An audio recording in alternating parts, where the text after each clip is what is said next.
Continuamos nuestra tertulia de Descubriendo el siglo XXI.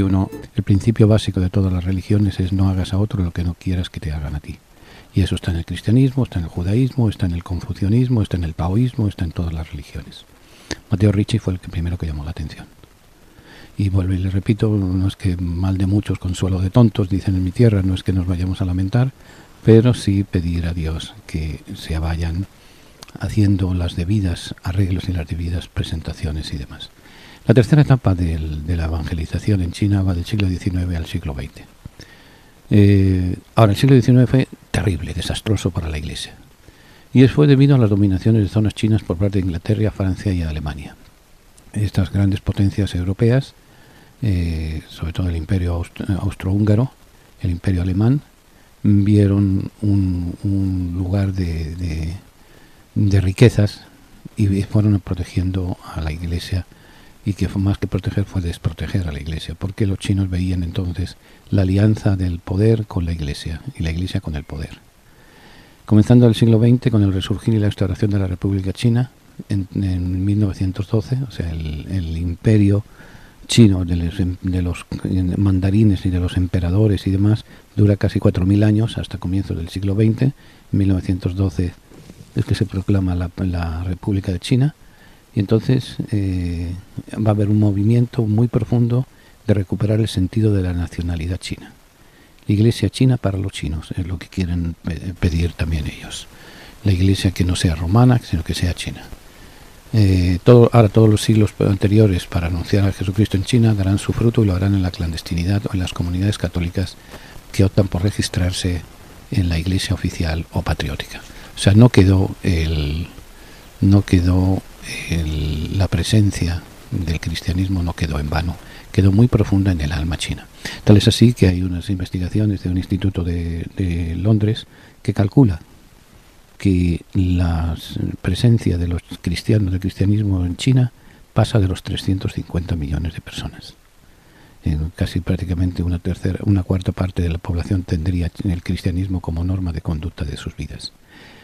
Uno de los escollos grandes que no se supo ni dilucidar ni aceptar en realidad como debería de haber sido en el mundo chino, en el mundo cristiano chino, es la creencia profunda del chino en los antepasados.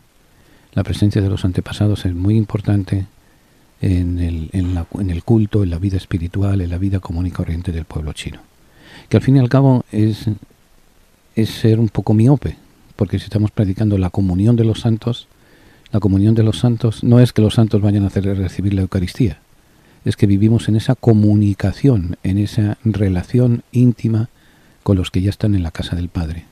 La liturgia de difuntos, el primer prefacio que tiene es de nuestra vida no termina, se transforma, y al deshacerse nuestra morada terrenal adquirimos una mansión eterna en el cielo. O sea, pero esos habitantes de esa mansión eterna están en contacto con los habitantes de esta tierra. Por eso el culto a los santos, el culto a la Santísima Virgen, es esa correlación, ese reunirse con los santos en la otra vida y que hagan presencia en nuestra existencia. El siglo VI, como les digo, VII al XVIII es la primera etapa, del XVIII al XIX la segunda etapa, y el 20 es el momento de los grandes problemas. En 1842, podríamos decir, es cuando la China en general, pero la Iglesia cae bajo el control de las potencias extranjeras, Francia, Alemania e Inglaterra. En 1912 es la proclamación de la República de China, significa la expulsión de estos grupos dominantes europeos. En 1957 se crea la Iglesia Patriótica China. Después de la final de la Segunda Guerra Mundial, en que la gran marcha de Mao, que se calcula que fueron 80 millones de muertos los que causó esta marcha, pues la toma del poder, la expulsión de Chiang Kai-shek, grupo nacionalista, que huye a Formosa, y allí forma la iglesia y la República de la China nacionalista, y es un momento en el cual el Mao y el comunismo están en sus momentos más salvajes, por así decir. Y entonces ellos no quieren saber nada de la Iglesia oficial de Roma, de la Iglesia dependiente del Vaticano, como decíamos hace un rato, y crean la Iglesia Nacional. Es un mismo fenómeno que no solamente se da en China, se da en los países comunistas de Europa Central, y la Iglesia la Iglesia Nacional supeditada al gobierno. En estos países desaparece ese modelo de iglesia supeditada al gobierno con la caída del muro de Berlín, del telón de acero y demás. En China la situación fue distinta, y es ahora, desde 1957, que se crea la Iglesia Patriótica y se rompen las relaciones diplomáticas, desde 1957 hasta ahora, en que se ha vivido en esa situación de caos y esa situación de persecución. En 1966, la Revolución Cultural liderada por Mao Zedong es cuando realmente hay las mayores persecuciones contra la Iglesia, contra los cristianos chinos. En 1978, el Papa Juan Pablo II, San Juan Pablo II, inicia las primeras ayudas a los católicos perseguidos. En 1957, el 3 de agosto, Mao Zedong es el que crea la Iglesia Patriótica China. La Iglesia Patriótica China fue fundada tras la prohibición del para prohibir el cristianismo, para controlar el cristianismo. A partir de ese momento, el cristianismo solo fue permitido en iglesias designadas por el Estado, siempre y cuando la lealtad primera fuera hacia el Partido Comunista. O sea, eliminar el cristianismo oficial y crearse un cristianismo a medida del emperador Mao Zedong. La Iglesia Patriótica no reconoce la autoridad administrativa, legislativa y judicial suprema del Papa. Por tanto, es una iglesia independiente de Roma y su lealtad es hacia el Partido Comunista, quien decide las actividades de la iglesia y lo que deben decir en la misa. Muchas veces se le identifica como iglesia oficial en contraposición a la iglesia subterránea. En realidad, decir iglesia oficial es incorrecto, ya que la asociación y sus miembros no reciben ninguna subvención económica del gobierno, al menos aparentemente. ¿Por qué Mao crea la Iglesia Patriótica? Porque todo tiene una razón de ser. Mao vio a la Iglesia Católica como un credo colonialista sostenido por un país extranjero, el Vaticano. O sea, ellos tenían la memoria histórica reciente. El siglo XIX fue un siglo caótico. Inglaterra, Francia y Alemania invadieron China, sobre todo ciertas ciudades importantes como Shanghái, Pekín. Los chinos pierden Hong Kong a manos de los ingleses, que después se las devuelven. Pero entonces estos países protegían a la Iglesia. Entonces están trayendo una iglesia, un credo que viene con la fuerza política y la fuerza de las armas. Entonces, para eso también esta iglesia a su vez está sostenida por un Estado minúsculo, un Estado, si queremos decir de risa, porque no ocupa más de 12 millas cuadradas, es el Estado del Vaticano. Entonces, la iglesia libre, en un país chino, que la controla la China. Y tras crear la Iglesia Patriótica China, se inicia entonces la Revolución Cultural, prácticamente 9 años después, en 1966. Y esta revolución china, la Revolución Cultural, dirigida por el Partido Comunista de Mao Zedong, estaba dirigida contra altos cargos del partido e intelectuales, a los que Mao y sus seguidores acusaron de traicionar los ideales revolucionarios y a ser, según sus propias palabras, partidarios del camino capitalista. Hay que acabar con ellos. Entonces, en este grupo intelectual, en este grupo disidente, en este grupo influido por el extranjero, está obviamente la Iglesia Católica.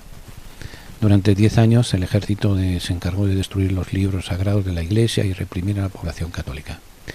La Biblia estuvo prohibida por Mao Zedong y en sustitución de la Biblia se imprimieron 900 millones de ejemplares del Libro Rojo de Mao, publicado en 1964, que había que llevar encima todo el tiempo para no ser acusado de contrarrevolucionario y acabar en campos de trabajo. Entonces la gente seguía creyendo, pero había que creer lo que el gobierno decía. Y eso, lo que el gobierno decía, era la Iglesia Patriótica la que se encargaba de predicarlo. Y se va a convertir, por tanto, en la Iglesia oficial, entre comillas, de China. La Revolución Cultural fue una auténtica masacre para toda la religión. Fue un genocidio por el control total. China fue, obviamente, culturalmente, política y económicamente, un caos. Esto produjo que en la actualidad la Iglesia Patriótica sea muy numerosa y su control sea muy exhaustivo. Acabó la Revolución Cultural 10 años después, con la muerte de Mao Zedong. Esto va a llevar a la muerte de Mao, lleva a su sucesor Deng Xiaoping, quien va a aflojar la presión a los católicos. Deng, a la muerte de Mao, se va a convertir en uno de los dirigentes más importantes del Partido Comunista. Sin embargo, su cercanía ideológica al entonces presidente de la República Popular, Liu Shaoqi, reformista que cayó en las manos de Mao Zedong, lo convirtió en uno de los blancos de la revolución cultural. Durante la revolución, Liu fue depuesto de sus cargos y acusado de traidor. Louis desapareció de la vida pública en 1968 y falleció en 1969. Deng Xiaoping aflojó las presiones y decretó la libertad de culto, aunque no se llevaría a cabo con el paso del tiempo. Pero fue ya una iglesia aparte, una iglesia más libre y demás. La iglesia católica subterránea, ¿cómo funcionó? Miren, lo dejamos para el próximo segmento. Bien, vamos concluyendo nuestra primera etapa de la historia de China, así vista por encima, vista así deprisa y corriendo, como que no da tanto interés, pero cuando uno dedica horas de estudio y ver cómo fue la situación en China, realmente estamos muy equivocados en Occidente al juzgar a China como el dragón dormido que se está despertando. Tiene una gran riqueza, una serie de valores que nos está enseñando y que no los hemos aprendido. Ahora sin duda alguna, va a haber una etapa nueva en la evangelización de China. Ciertamente los libros de historia van a hablar de Francisco como el que rompió el impasse de la iglesia patriótica y de la iglesia legítima en China. Los católicos chinos, fieles al Papa y al Vaticano, tuvieron que organizarse en la clandestinidad. La religión como un veneno, Mao describió la religión como un veneno, y la revolución cultural de las décadas de los años 60 y 70 fueron devastadores para los católicos clandestinos, ya que intentó por todos los medios erradicarla, pero no pudo. A pesar de las continuas persecuciones, el cristianismo no solo sobrevivió, sino que con sus propios mártires se fortaleció. Muchos sacerdotes de la Iglesia Católica clandestina, entre comillas, viven ocultos y organizan misas y celebraciones de forma secreta. Conozco el testimonio del padre Flecha, que fue decano de la Facultad de Teología de la Universidad Pontificia de Salamanca, que me cuenta que él va con cierta frecuencia a China a dar seminarios a los sacerdotes, seminarios especiales de bioética y de Sagrada Escritura. Porque luego hay una cosa muy interesante. Muchos católicos han salido de China a estudiar teología, a estudiar Sagrada Escritura, a estudiar moral, etcétera. Obviamente no pueden salir a eso, pero salen a estudiar español. Y así en Salamanca, en la ciudad de Salamanca, hay un seminario que las autoridades saben que existe, pero miran para otro lado. Un seminario donde se forman estos futuros misioneros chinos para llevar el evangelio a los chinos. En fin, que de China podríamos estar picando y extendiéndonos a todo lo que durante 1 o 2 programas, porque es el imperio del futuro, el futuro de la Iglesia está precisamente en este pueblo que ha comprendido el Evangelio no desde las categorías aristotélicas y griegas como lo tenemos nosotros, sino desde las categorías de pensamiento de Confucio y del taoísmo y del budismo. La semilla del Evangelio llegó a China y llegó para quedarse y para florecer, y pronto veremos grandes figuras de la Iglesia en chino y en China que van a evangelizar otros pueblos y demás. Vengan porque tuve hambre y me dieron de comer, tuve sed y me dieron de beber, estuve en la cárcel y me visitaron, enfermo y me fueron a ver, extranjero y me acogieron. Hoy en día damos de comer, beber, acogemos y visitamos cuando nos acercamos a nuestros hermanos presos, enfermos o emigrantes. A través de la radio lo hacemos posible. Ayúdanos a ayudar. Envíenos su donativo a Descubriendo el Siglo XXI, P.O. Box 1170, New York, New York 118. Repito, Descubriendo el Siglo XXI, P.O. Box 1170, New York, New York 118. Continuamos nuestra tertulia de Descubriendo el Siglo XXI y cambiamos de tercio. Dejamos detrás China, aunque a lo largo del año más de un día vamos a volver a este tema tan interesante y sobre todo tan profético.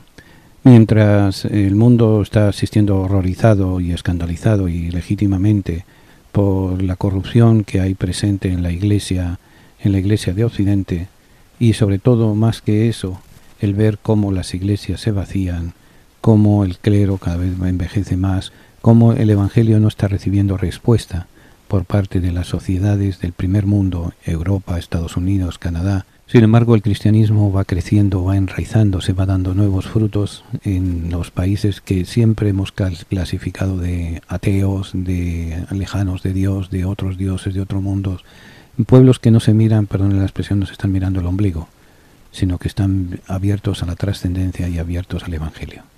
El pueblo chino tiene mucho que dar a la evangelización, como los pueblos orientales, como los pueblos africanos, como nuestros pueblos latinoamericanos. La semilla del Evangelio está sembrada, está fructificando en unos, está muriendo en otros. Vamos a preguntarnos cabría aquí la pregunta que el presidente Kennedy nos hacía a todos los que vivíamos en Estados Unidos a la toma de posesión. No le preguntes al país, al gobierno qué puede hacer por ti. Pregúntate tú qué puedes hacer por el país. No le preguntemos a la Iglesia qué puede hacer por nosotros, sino preguntémonos qué hacemos por la Iglesia, qué hacemos porque la comunidad cristiana siga creciendo.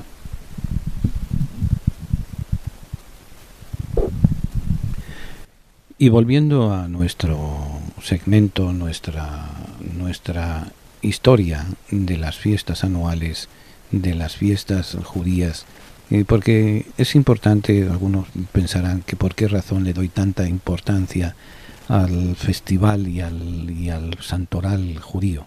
Por una razón muy sencilla. El 99% de nuestras fiestas religiosas proceden del judaísmo. No olvidemos en ningún momento que nuestra fe cristiana está fundamentada en los principios del Evangelio. Y el Evangelio fue anunciado por Jesús de Nazaret. Jesús era judío, María era judía, los apóstoles eran judíos. Somos una descendencia del judaísmo, por así decir. Aún sin ser judíos, como nos lo demuestra claramente el libro de los Hechos de los Apóstoles en el Concilio de Jerusalén. Sin embargo, hay donde, como dice en la canción, donde hubo fuego, cenizas quedan. Y si conocemos de dónde venimos, sabremos hacia dónde vamos. Y por eso la importancia de ir detallando las fiestas. Hemos visto las fiestas del sábado, que es la fiesta que celebran 52 veces al año el pueblo judío, el pueblo creyente judío, y que nosotros hemos sustituido por el domingo, el primer día de la semana, el Dominus Day, el día del sol, Sunday se dice domingo en inglés, el sol que ilumina nuestra vida, Cristo resucitado. Entonces hay que conocer eso. Para lo que no se conoce no se respeta, lo que no se respeta no se ama. Conozcamos nuestras fiestas. Y habíamos visto ya las fiestas anuales de reconciliación, el comienzo del año nuevo. Ahora veamos las fiestas anuales de peregrinación. Son 3, Pesaj, Shavuot y Sukkot. Las 3 conmemoran la peregrinación al templo de Jerusalén prescrita en el libro del Deuteronomio. El libro del Deuteronomio dice: 3 veces al año todo varón de entre vosotros se presentará delante del Eterno tu Dios en el lugar que él haya elegido, en la festividad de los ácimos, en la de las semanas y en la de los tabernáculos. 3 veces al año pide el libro del Deuteronomio, capítulo 16, verso 16. ¿Qué ocurre? Que con la destrucción del templo, estas fiestas, cuya celebración se modificó forzosamente, siguieron constituyendo, sin embargo, un cierto lazo de unión entre el pueblo de Israel y su tierra santa, así como entre el judío de cada época y el de la antigüedad. Esta fiesta, como el sábado, se llaman como citas con Dios, encuentros con Dios. O sea, a pesar de que no existe templo, pero siempre se recuerda el templo como lugar de encuentro con Dios, el templo como cercanía de Dios, el templo como lugar en la vida importante, la presencia divina en la vida de los fieles judíos. Es la fiesta de Shavuot, la peregrinación al templo. La primera gran fiesta va a ser, por tanto, la fiesta de Paso, la fiesta del Pesaj, la fiesta de Pascua. Cuán importante será que Jesús se nos queda entre nosotros precisamente en una cena de Pascua. Es el paso del ángel de Dios por encima de las casas de los israelitas para preservarlos de la última plaga que se abatió sobre Egipto cuando su soberano faraón les negó la libertad. Es la fiesta de la libertad, de la protección y la libertad. La fiesta del Cordero Pascual que marca el inicio del Éxodo en el relato bíblico. Desde aquel tiempo, desde ese momento, el pueblo de Dios deja de ser un reguerete de gente, un grupito de tribus, de hermanos más o menos unidos con Scotch tape, empieza a convertirse en pueblo de Dios. O sea, en la noche en que empecé, no sé si recuerdan ustedes el cuento de José Luis González, la noche en que volvimos a ser pueblo. pues la noche en que la familia de los descendientes de los hijos de Jacob, Rubén, Simeón, Leví, Judá, Dan, Neftalí, Gad, Aser, Isaacar, Zabulón, José y Benjamín, dejaron de ser tribus para convertirse en pueblo, marcados por la sangre del Cordero, guiados por el ángel del Señor, y van a salir de Egipto y van a enfrentarse a una nueva realidad y un sentir popular más grande y hermoso de las fiestas. Se celebra siempre, dura 7 días y se celebra siempre a partir del día 15 de Nisan. Nisan es uno de los meses que creo que hemos dicho anteriormente. Y dura 7 días en Israel y 8 días en la dispersión, en la diáspora, en la emigración. O sea que en Nueva York, que es donde tenemos una gran concentración de judíos sobre todo rabínicos, jasídicos, que es una secta de ellas, que ya hablaremos de las sectas del pueblo de Dios, dura un día más. Los 2 primeros y los 2 últimos son festivos, y los intermedios son más o menos semifestivos. Es fiesta de la primavera, ligada en la antigüedad bíblica a la cosecha de cebada. El Pesach adquirió después, sin desvincularse de la naturaleza, el significado histórico predominante que hemos dicho. La obra de Dios para con Israel en Egipto se rememora en Pesach durante la celebración en familia de la cena pascual. O sea, unen cebada, cosecha de cebada. No olvidemos la importancia que tiene de un pueblo que ha dejado de ser nómada para convertirse en pueblo ya asentado, en pueblo tranquilo, en pueblo que va diríamos viviendo no de lo improvisado sino de lo programado. La fiesta de la cebada. Entonces la cebada es una especie de un cereal parecido al trigo de inferior calidad que se usa mucho en el Mediterráneo, incluso como sucedáneo. Yo me acuerdo cuando era niño que se usaba como sucedáneo del café, cuando no había posibilidades de adquirir café. Y es así como el pueblo va recordando sus raíces sedentarias, pero también sus raíces de nómadas. Continuamos, y antes de que se me olvide, recuerden que el próximo viernes es primer viernes de mes y tendremos nuestra misa de sanación, nuestra misa de oración por nuestros hermanos privados de libertad y sobre todo tener ese momento de unión, ese momento de gracias a Dios por la evangelización que llegó a nuestro continente, ya que el próximo lunes, si Dios permite, empezamos un nuevo mes. Un mes que nos recuerda la llegada del Evangelio a nuestro continente.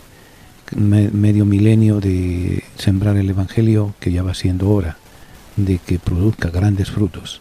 Los ha producido en pequeño, pero en intensidad. Pero ahora el compromiso del Evangelio nos debe de llevar, después de medio milenio, a ser anunciadores y portadores del Evangelio. No ser simples receptores de una fe, la fe de Jesús de Nazaret, sino ser portadores y anunciadores y proclamadores y constructores del reino de Dios en nuestra sociedad y en nuestro mundo.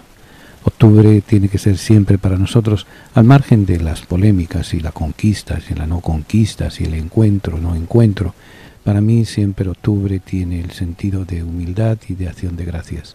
Humildad como el Señor nos ha ido eligiendo para ser sus sembradores, y de acción de gracias porque hemos recibido la palabra de Dios y ha germinado en nuestra tierra. En unos sitios como la parábola del Evangelio del Sembrador, da 10, da 5, da 1, pero da fruto. Y eso es lo importante, que vayamos dando fruto. Que vayamos fruto de evangelizaciones, ser portadores del Evangelio. Frutos de paz, frutos de esperanza, frutos de alegría, frutos de compartir, frutos de vida, en definitiva, para todos. Por eso, preparémonos al comienzo del mes de octubre con nuestra oración y nuestra acción de gracias por lo recibido, nuestra disposición por lo que podemos seguir anunciando y llevando en adelante. Y les comentaba de la fiesta de Pesach, es después de Hanukkah, uno se confunde con las fiestas, tanto revolú en la cabeza. Después de Rosh Hashanah y Yom Kippur, la fiesta más importante sin duda alguna, aunque todas son importantes, es la fiesta de Pesach, la fiesta de Pascua. Para nosotros los cristianos la fiesta de Pascua tiene un valor primordial, porque en la noche de Pascua, en la fiesta de la Pascua, Jesús se queda en medio de nosotros en la institución de dos cosas importantes, en la institución de la Eucaristía y en la institución del sacerdocio. El momento clave para nosotros es precisamente el Jueves Santo. Es verdad que nosotros, sobre todo nosotros los hispanos, nos fijamos más en el Viernes Santo, cuando no nos damos cuenta que el Viernes Santo es el proceso para una nueva vida. El Viernes Santo no es para quedarse en él, es para continuar al Domingo de Resurrección. Es el pueblo de Dios que pasa la amargura de la huida, la amargura del dolor, la amargura de la esclavitud, pero llega a la tierra prometida. Dan por bien pasados los 40 años del desierto, las privaciones, el hambre, las persecuciones, el tener que salir corriendo a medianoche con los niños, con las cosas, que no les da tiempo a asimilarlo, y lo van a recordar todos los años, no por el dolor que significó el dejar la vida, el dejar las cosas, sino porque les llevó a una nueva vida, una nueva transformación. Les llevó sobre todo primero a llegar a un pacto con Dios. El monte Sinaí es para ellos el monte del no retorno, el punto de no retorno, el monte del pacto, y de ahí es la construcción. Pero fíjense que tardan 40 años y van a tardar generaciones enteras en llegar a la tierra y asentarse y vivir como, podríamos decir, como Dios manda. Por eso va a ser la gran fiesta de Pascua. Y para nosotros los cristianos es eso. Para nosotros los cristianos la fiesta de Pascua es la fiesta del paso de Dios. Pesaj en hebreo significa el paso de Dios. Pasa por nuestras vidas. La pregunta es cómo nos fortalecemos para ese paso de Dios en nuestra vida. El pueblo de Dios pasó 40 años y 40.000 vicisitudes y lo va a recordar todo el tiempo. Por eso se van a sentar en torno a la mesa toda la familia, y el más pequeño va a hacer 4 preguntas rituales. ¿Cuán diferente es esta noche de las demás? ¿Por qué esta noche comemos únicamente pan sin levadura? ¿Por qué esta noche comemos especialmente hierbas amargas? ¿Por qué esta noche untamos los alimentos en vinagre? ¿Por qué esta noche nos sentamos reclinados a la mesa? Entonces se van leyendo y explicando el texto, el padre de familia, la figura más importante, en la inspiración del paso de Dios, de los alimentos y demás. En la mayor parte de los servicios religiosos no solo se recita parte del jalel o la alabanza, sin embargo en los hogares se hace la fiesta completa. Es la fiesta, sin duda, que más cercana está a nosotros como cristianos, la fiesta judía, la fiesta de Pascua, la fiesta del Pesaj. También las otras, como las que hemos celebrado recientemente, de la reconciliación, el Señor que se reconcilia con nosotros, el Señor que se reconcilia, que nosotros nos reconciliamos con Dios, porque Dios no nos ha hecho nada, somos nosotros los que le hemos abandonado, los que le hemos despreciado y demás. Y después la otra gran fiesta de la peregrinación es la fiesta de Pentecostés, la fiesta del Shavuot, es la fiesta de las semanas. ¿Por qué? Porque han transcurrido 7 semanas desde Pesaj, desde Pascua. Y en hebreo Shavuot significa 7 semanas. Se llama también Pentecostés o 50º día después de la Pascua. Es originalmente la fiesta de la siega y de las primicias. ¿Por qué entonces para nosotros es la fiesta del Espíritu Santo? Porque estaban reunidos en Jerusalén los apóstoles, habían pasado 40 días desde la muerte de Jesús, desde la resurrección, desde la ascensión, desde el esconderse, desde el buscar dónde meterse para que no les busquen. Ciertamente tengan por supuesto que los judíos no se quedaron tranquilitos después que mataron a Jesús. Que comenzó una persecución contra los discípulos de él. Ellos no se iban a quedar así sin más, dejándoles sueltos. Y ellos estaban, pues no se atrevían, nos dice el texto evangélico, cuando en la aparición de Jesús a Tomás, que no está Tomás y demás, estaban encerrados por miedo a los judíos.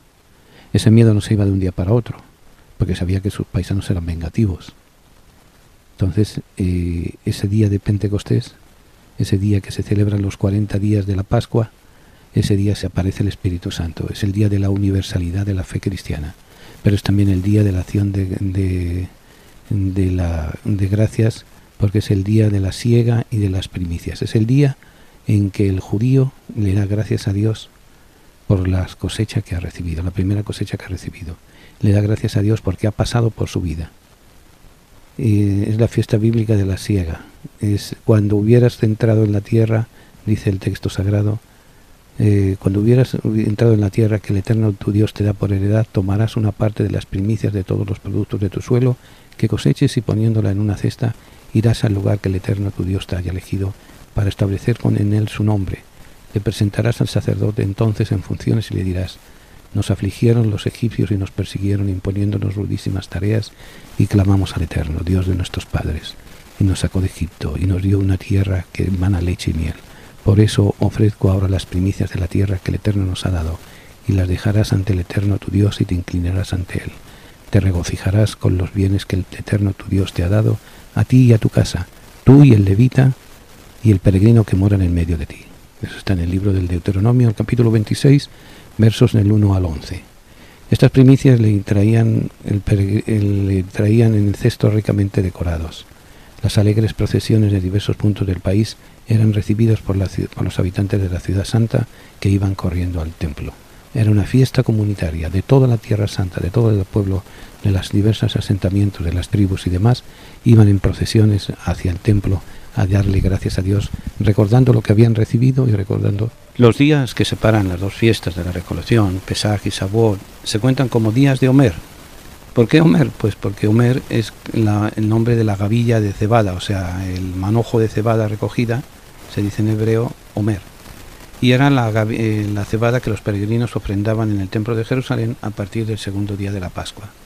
Desde entonces los campesinos judíos contaban ansiosamente los días hasta el final de las cosechas más importantes para llegar al día 50, los primeros frutos del santuario con motivo de Shavuot. O sea, Pascua, el paso de Dios.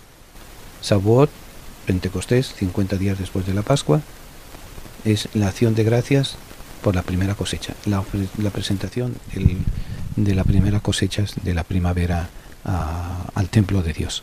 Y fíjense que tiene sentido en nuestra liturgia el hecho de Pentecostés es el fruto de el día que nace la iglesia que es fruto de la resurrección. Cristo nace en Pascua, es el paso de Dios de la muerte a la vida. 50 días después, consecuencia de la Pascua, va a venir el Espíritu de Dios, el Espíritu de Jesús. Va a ser la primera gran cosecha, los 50 días. Y la cosecha es la iglesia. Es por eso la segunda fiesta más importante en nuestra religión católica, en nuestra religión cristiana. La tercera fiesta de peregrinación es la fiesta de Sukkot, pero eso lo vemos en los próximos segmentos.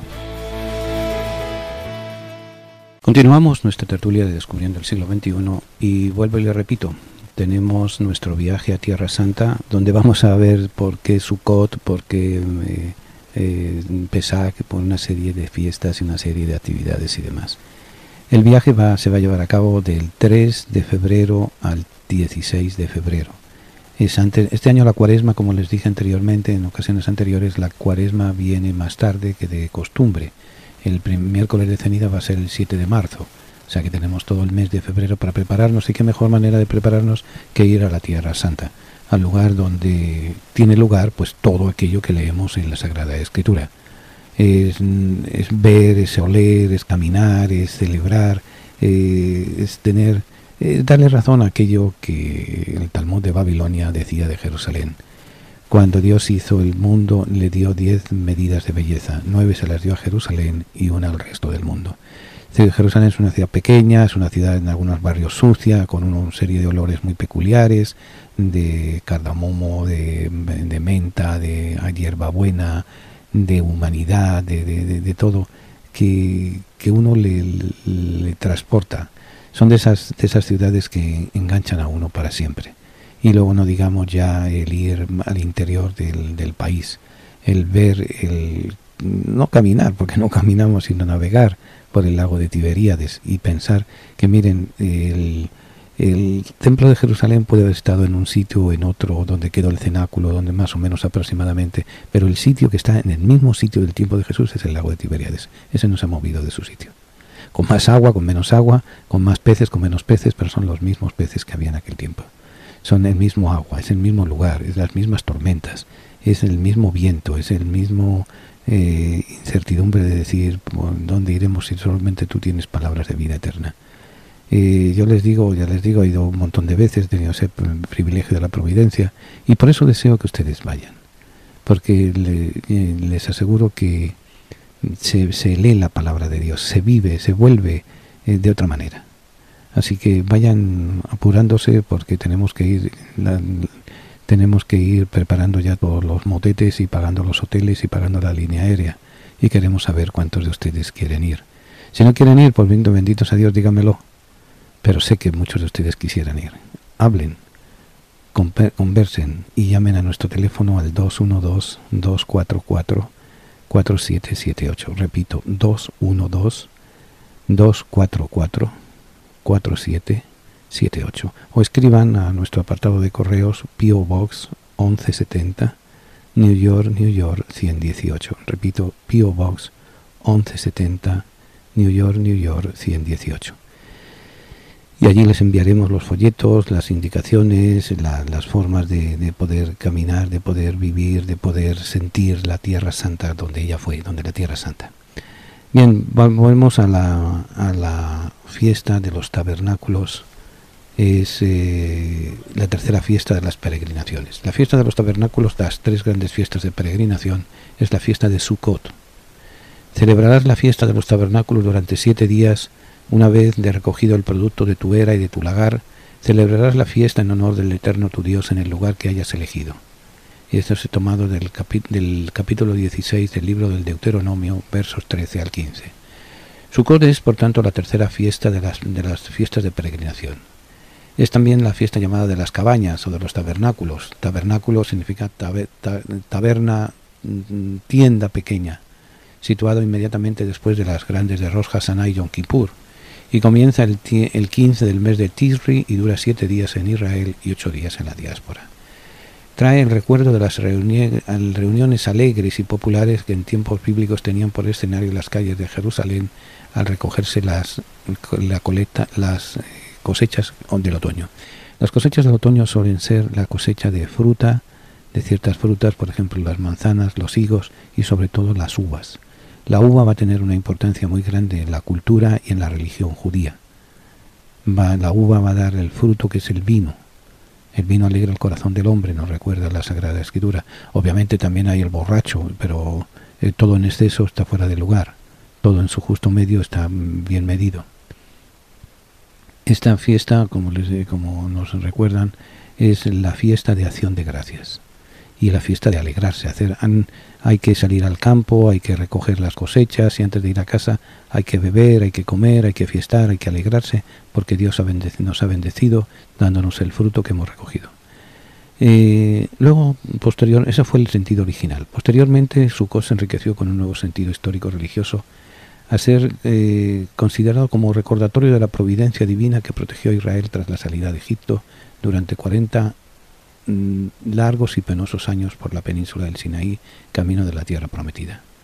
O sea, un sentido de acción de gracias. Ellos, en el subconsciente colectivo del judío va a quedar hasta el día de hoy ese periodo tan largo y ese periodo tan duro, ese periodo tan purificador del camino del desierto, 40 años del desierto. 40 años en los cuales pasaron hambre, pasaron sed, pasaron calor, pasaron frío. Porque déjenme decirles, en invierno las noches en el desierto son frías, y frías de llegar a congelar.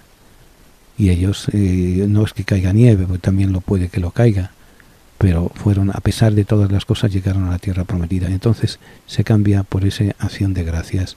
Por el caminar siempre estuvieron protegidos por Yahvé. En la sinagoga se canta el Halel, en acción de gracias por la protección divina que amparó y ampara a Israel. De acuerdo a las prescripciones relativas a la fiesta de Sukkot, en el capítulo 23 del Levítico, se dice que los fieles toman de la mano derecha el lulav. El lulav es un ramillete compuesto por un ramo de palma, 3 ramitas de mirto y 2 de sauce, y en la mano izquierda el etrog, hermoso y aromático fruto cítrico. Estas 4 plantas unidas se agitan en ciertos momentos hacia los 4 puntos cardinales y van dándole gracias a Dios.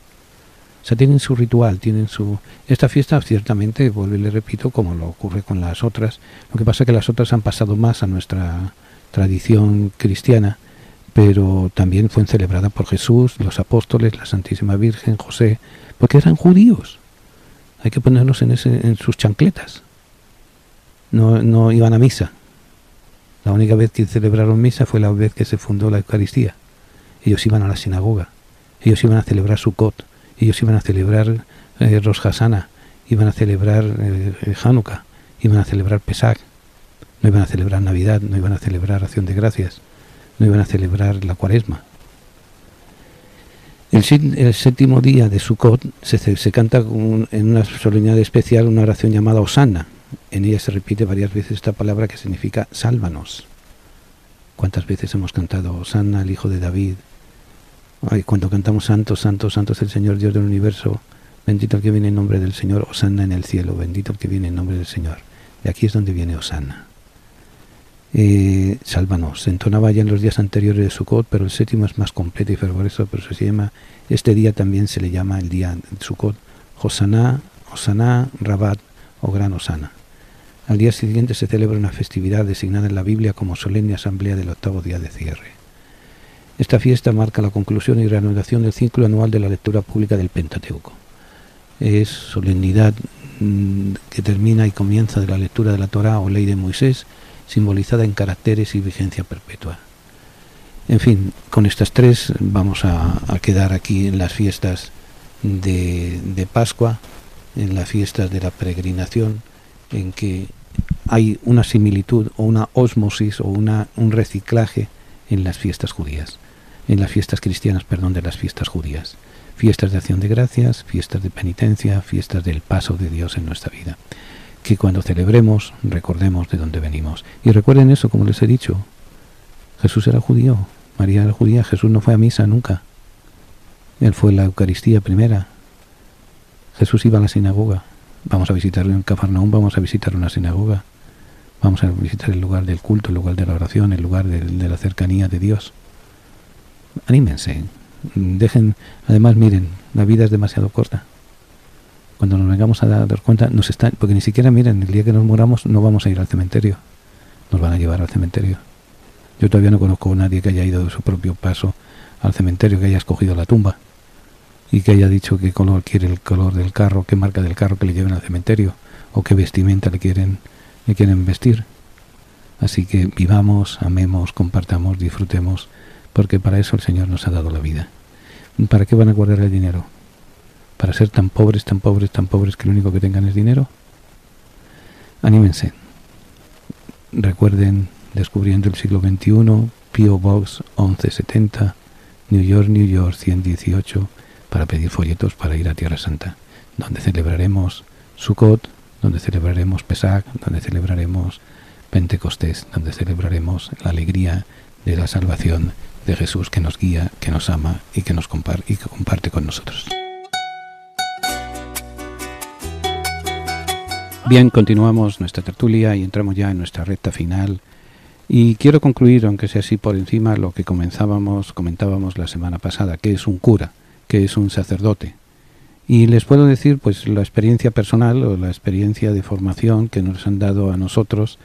Obviamente la figura sacerdotal que nace del Antiguo Testamento no tiene nada que ver con la figura sacerdotal del Nuevo Testamento. Para buscar los fundamentos del nuevo sacerdocio, de la figura sacerdotal del Nuevo Testamento, además del discurso de la última cena en los evangelios, sobre todo en el Evangelio de San Juan, hay que leer la carta a los hebreos, donde pone las bases de lo que sería la participación del gran sacerdote, que es Cristo resucitado, sumo y eterno sacerdote, del cual formamos parte aquellos que él elige, que es lo tomado de entre los capítulos 5 de la carta a los hebreos, tomado de entre los hombres para ofrecer sacrificios en primer lugar por sí mismo, porque se siente pecador, y nadie elige este puesto, esta vocación, sino que es Dios el que llama. ¿Por qué me llamó a mí y no llamó a otro? Pues no lo sé, habrá que preguntárselo a Dios. Los había más inteligentes, por supuesto, los había más santos, por supuesto, los había más entregados, por supuesto, pero me eligió a mí, y lo mismo que digo yo puede decir cualquier sacerdote. Obviamente 20 siglos de historia, 20 siglos de problemas y 20 siglos de separaciones y de poca vergüenza, vamos a ponerle así, son mucho tiempo. Y hoy en día pues la figura del sacerdote es la figura que nos trae el Concilio Vaticano II. Tenemos que ser hombres de oración, hombres que celebramos los misterios de Dios, por tanto con temblor y con sencillez, porque nos acercamos a terreno sagrado, que escuchamos a Dios a través de su palabra, que formamos una comunidad de amor abierta a todos, como somos formamos iglesia que es luz de las gentes, abiertas a las alegrías y a las esperanzas, a las penas y a las tristezas de la humanidad, porque nada humano le debe ser ajeno al sacerdote, nada humano le debe ser ajeno al creyente. Ahora, quizás en muchos de ustedes surge la duda que si sacerdote diocesano, que si sacerdote jesuita, que si sacerdote franciscano, etcétera. Miren, los sacerdotes formamos dos grandes grupos. Los sacerdotes que pertenecen a órdenes religiosas y los sacerdotes que pertenecemos a diócesis de la Iglesia. ¿Qué diferencia hay? En el sacramento ninguna. Somos tan sacerdote uno como otro. En la vida práctica es donde vienen las diferencias. El sacerdote diocesano, que pertenece a una diócesis, es el sacerdote que normalmente, digo normalmente cuando hay abundancia de vocaciones, cuando no, pues hay que apañarnos como podemos, normalmente trabaja en una parroquia. ¿Saben lo que significa la palabra parroquia? La palabra parroquia en el griego antiguo, comunidad que vive en tierra extraña. Entonces el sacerdote diocesano es el que ayuda a vivir la comunidad, a construir la comunidad según los valores del Evangelio, a construir la comunidad dependiendo de un líder de la comunidad, que es el obispo, un supervisor de la comunidad. Eso es lo que significa la palabra episcopo, supervisor, tomado del Imperio Romano. El episcopo que ordena, y nunca mejor dicho, a que el anciano, el presbítero, dirija y organice una comunidad parroquial, comunidad diocesana, comunidad de creyentes, que tiene como vínculos con la Iglesia, además del orden sacerdotal, del sacramento del orden, tiene como vínculos el sentido de pobreza, la promesa de pobreza y la promesa de celibato. La promesa de celibato es una disciplina eclesiástica que dice que no se ordenen sacerdotes a hombres casados. Es una disciplina eclesiástica que puede ser quitada, puede ser obviada, como ha habido casos recientes en que la Iglesia ha permitido ordenar hombres casados de sacerdotes. Por ejemplo, en tiempo del Papa Benedicto XVI, o sea, no hace tantos años, hubo un decreto por el cual muchos de los sacerdotes anglicanos de la Iglesia de Inglaterra, de la Iglesia episcopal en Estados Unidos, pidieron entrar a formar parte de la Iglesia Católica y estaban ya casados, pastores protestantes casados. Y se les permitió, se les ordenó de sacerdotes, por si acaso no habían sido válida la ordenación, se les ordenó de sacerdotes católicos y viven legítimamente como sacerdotes católicos y viven legítimamente como matrimonio cristiano, como matrimonio católico y demás. Como les digo, esas son las normas. Luego después hay que estar sometido a las normas del derecho canónico, como cualquier otra persona que tiene. La Iglesia tiene sus... Igual que existen el Código Civil, el Código Militar, el Código de las diversas profesiones, Código de Conducta, existe el Código de Derecho Canónico que rige las conductas y las formas de vivir de los sacerdotes y de los diáconos y de los obispos y demás, que es el Código de Derecho Canónico. Pero entonces los sacerdotes, para que nos entendamos, diocesanos que pertenecemos a una diócesis, tenemos como obligación seguir las normas de la Iglesia, de oración, de sacrificio, de trabajo pastoral, de anuncio del Evangelio, sometidos a una simple disciplina de obediencia al obispo, de tratar de vivir vida de pobreza, aunque con los sueldos que ganamos pues tampoco es para tirar muchos cohetes al aire. Y sobre todo promesa de celibato, de no contraer matrimonio una vez ordenado sacerdote. ¿Qué pasa con los sacerdotes regulares? No regulares porque sean inferiores de conducta, no. Regulares porque están sometidos a una regula, a una regla. Son aquellos que pertenecen a órdenes religiosas, a congregaciones religiosas, a institutos religiosos. Órdenes religiosas son aquellas que aglutinan a personas que bajo un carisma, un don especial, por ejemplo, los franciscanos es la predicación de la palabra de Dios desde los ambientes de pobreza. Los dominicos, los que se dedican a propagar la palabra de Dios desde la enseñanza y desde la pobreza. Los dominicanes, los perros del Señor, que viven ese carisma, cada congregación. Por ejemplo, los padres salesianos. Los padres salesianos son los que se dedican fundamentalmente a la educación de la juventud pobre y abandonada, y se dedican también a la difusión de la buena prensa. Los padres lazaristas, los padres de San Vicente de Paúl, se dedican al cuidado de los pobres y a la enseñanza de los sacerdotes, a la enseñanza de los seminarios. Ese es su carisma, cada orden tiene un carisma. Pero además de eso, los que pertenecen a esas órdenes religiosas, por ser religiosos, el religioso se diferencia del sacerdote secular en que el religioso tiene 3 votos. Hace voto de pobreza, voto de obediencia y voto de castidad.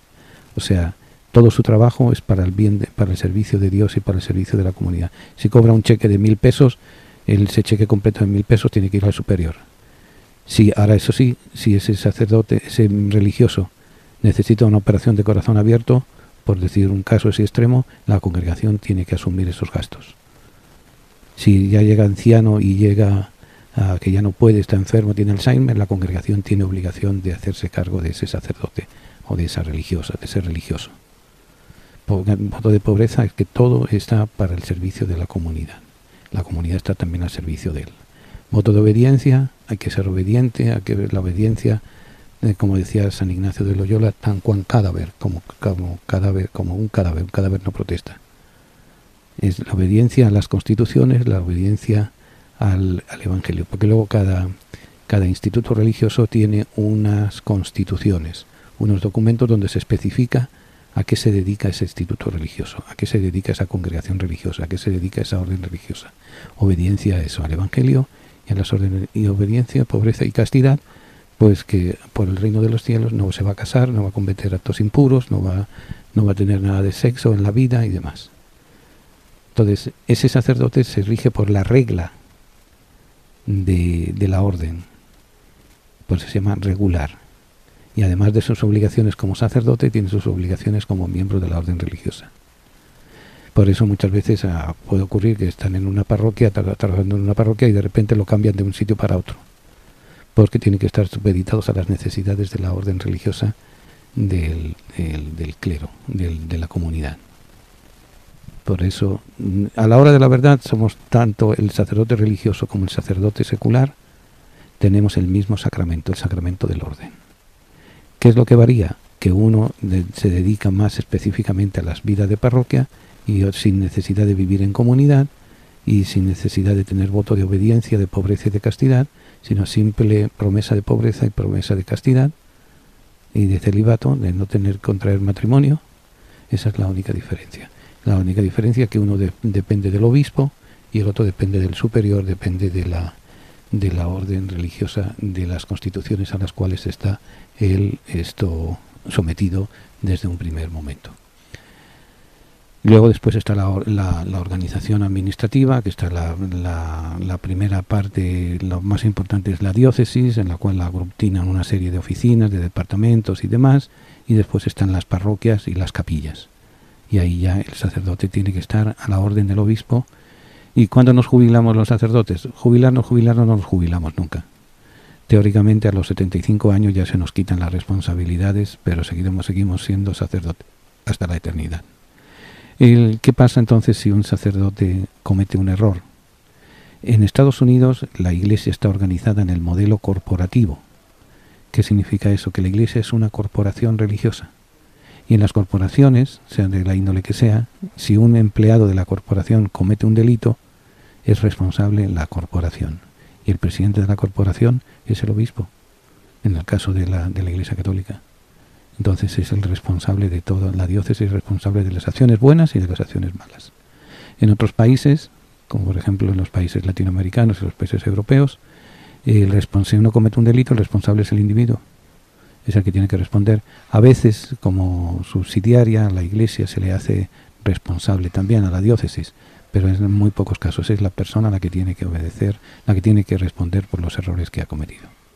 Por eso la diferencia entre los escándalos que están ocurriendo en Estados Unidos, en algunos países, que tiene que pagar la Iglesia y que tiene que pagar la persona y demás. Pero en fin, quiero que se les quede claro. Las bases fundamentales del sacerdocio católico están en la Carta a los Hebreos. Léansela. Luego después el sacerdote de hoy en día, que tiene que responder a Dios, tiene que responder con los 4 grandes retos que nos trae el Concilio Vaticano II. La celebración de la fe. Tenemos que celebrar aquello que vamos a predicar, la Santa Liturgia, la Sagrada Liturgia. Y Dios que nos habla, Dios que celebra con nosotros, que participa con nosotros. El sacerdote tiene que ser oyente de la palabra, la verbum domini, la verbum Dei, la constitución sobre la palabra de Dios. Esa constitución sobre la palabra de Dios que nos lleva a escuchar su palabra, nos debe de llevar también a construir la comunidad como pueblo de Dios, que es luz de las gentes. Y el sacerdote tiene que estar atento también, precisamente por eso, porque reza, porque escucha, porque es luz, tiene que estar atento a las alegrías y a las esperanzas, a las penas y las tristezas de la humanidad, porque nada humano le debe ser ajeno. Que somos humanos, lo somos. Que cometemos errores, los cometemos. Que confiamos en la providencia, confiamos. Que deberíamos de confiar más, y ustedes confiar más en nosotros, que somos de carne y hueso como cualquiera de ustedes, que tenemos nuestros defectos, que tenemos nuestras manías, que tenemos nuestras chaviendas, pero nosotros no elegimos ser sacerdotes. Fue Dios que nos llamó. Tomado de entre capítulo 5 de la Carta a los Hebreos, tomado de entre los hombres para ofrecer sacrificios en primer lugar por sí mismo, porque se siente sacerdote, se siente pecador, nos sentimos pecadores. Pero nadie se toma este privilegio, sino que es Dios el que llama. Él nos ha llamado. Lo único que les pido, en nombre propio y en nombre de todos los compañeros sacerdotes, es que recen por nosotros, que sean comprensivos y que nos ayuden a ser corresponsables con el mandato que el Señor nos ha dado. Y nada más, la tertulia se acaba por este mes. Ya nos vamos a tener tertulia hasta el mes que viene. Que Dios les bendiga. Una oración, un abrazo. Señor, nuestros hermanos a los que tú amas están encarcelados. Ten compasión de todos los presos y socórrelos. Si es posible, que sea llevadero para ellos este cáliz. Pero no se haga nuestra voluntad sino la tuya. Haznos sensibles a las necesidades de nuestros hermanos encarcelados y haznos comprensivos con sus limitaciones. Ayúdanos a hacerle más llevadera la sentencia. Señor, a los que amas están encarcelados. Toda su familia está también sufriendo. Haz que nunca pierdan la confianza y la esperanza en ti. Amén. Hasta el próximo jueves, si Dios quiere. Que Dios les bendiga.